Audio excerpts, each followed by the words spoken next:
Cái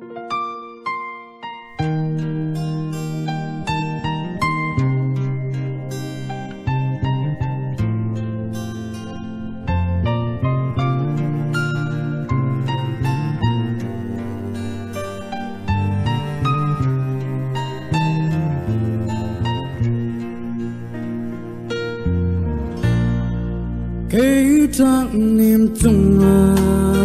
sông lối khu nên ôm liêu khẩn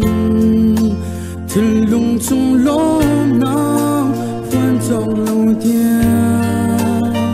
dùng ra cái rây kia nâng nêm mê rem xe lô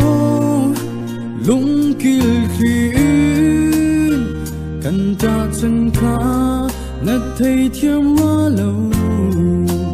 lung đăng Herh và đăng xin lần liềm đinh hí chữ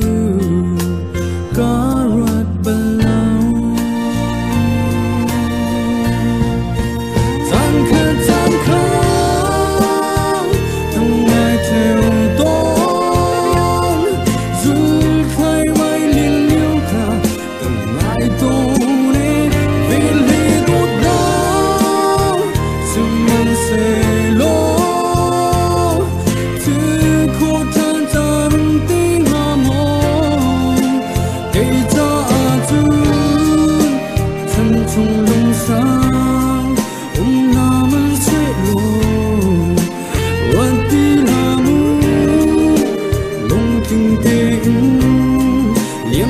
ai có cùng Sian Lo Mang Tha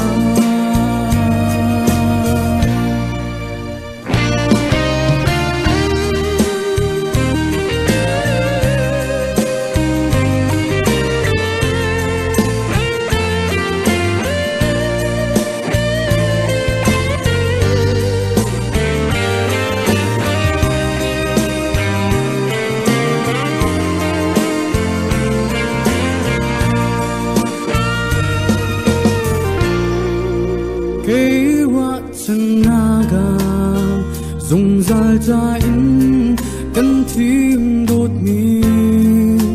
mai lấy cha chun mang thân xiang lâu tiền sự sẽ nó tốt na kỳ cây cha về lê lô mô lung tin tạc in cần cây chân